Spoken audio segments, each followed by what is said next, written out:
Une commission officielle en France a révélé, bien sûr le CSI l'avait fait également, que l'ensemble des chiffres diffusés par le gouvernement Macron sur les hospitalisations et les décès durant la période du Covid-19 étaient inventés car on n'avait pas les données. Donc ils ont menti pendant 2 ans.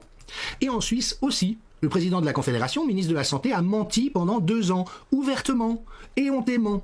Rappelons également que la science a été un vrai naufrage pendant cette affaire. Elle est tellement corrompue, elle est tellement prostituée aujourd'hui que franchement, il faut vraiment savoir la lire pour comprendre ce qu'il en retourne.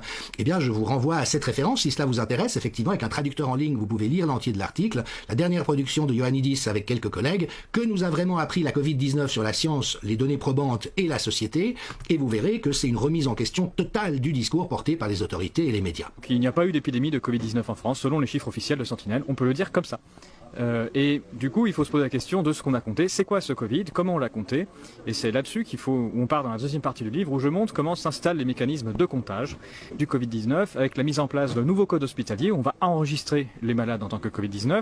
On voit qu'à partir du moment où on les compte Covid-19, eh bien, on compte plus de grippe, de bronchiolite, de bronchopneumonie par exemple, de tuberculose, de pneumonie, etc. Et finalement, Covid-19, c'est le rassemblement de tous les autres codes des maladies respiratoires habituelles, ce qui fait qu'on compte ça. Ça, c'est la première phase. Et puis, je rentre aussi dans la discussion des tests, où à partir du moment où on met en place les tests, eh bien, on quitte la réalité. Avant, on compte des malades, et à partir de là, on compte des tests positifs, et la pandémie devient une pandémie de tests positifs. Et je montre avec les chiffres du ministère de la Santé qu'il n'y a pas le moindre rapport entre un malade et un test positif. Donc on est en train de quitter le sol, de quitter la réalité, de compter du n'importe quoi et de faire peur avec du chiffre plutôt qu'avec des malades. Et c'est pour ça que les médecins n'ont pas vu de malades.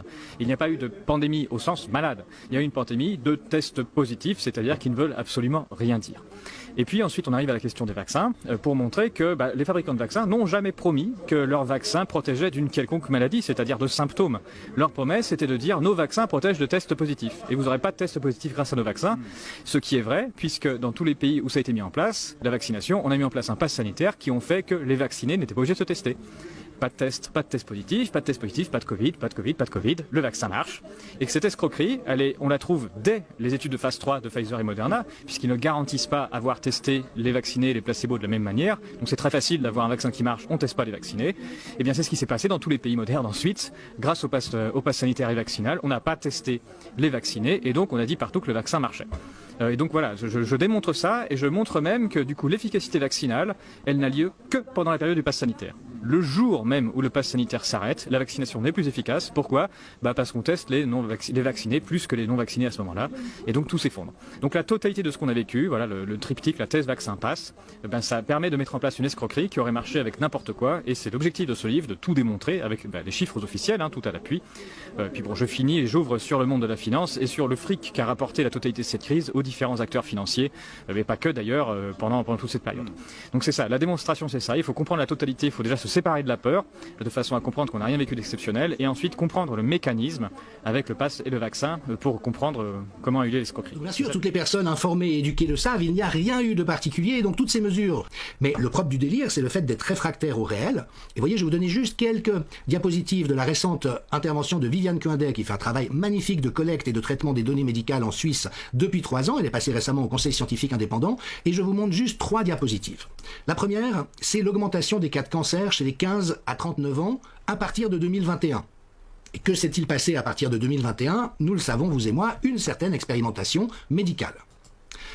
Les tumeurs malignes chez les 0 à 14 ans ont augmenté de 249%. Ça a été multiplié par 2,5 fois. Enfin, les embolies pulmonaires, AVC, infarctus, arrêt cardiaque chez les 0 et 14 ans ont augmenté de 125%. Parlons un peu du vaccin. Quelles sont vos conclusions sur ce sujet, Pierre Chailloux? En 2 mots, il ne sert rigoureusement à rien et ne fait que rendre malades les gens. C'est quand même très grave ce que vous dites quand même. Ces conclusions sont tirées dès les rapports de Pfizer de phase 3 eux-mêmes. C'est-à-dire que lorsque l'on prend le temps de lire les rapports de phase 3 de Pfizer, que l'on analyse les chiffres, on en arrive à cette conclusion, ça ne sert à rien et significativement, les gens sont malades. C'est écrit dedans. Donc on le sait depuis avant la vaccination des gens, depuis que leur rapport a été publié, on le sait, c'est écrit. Une commission. Que se vayan al diablo toda esta basura.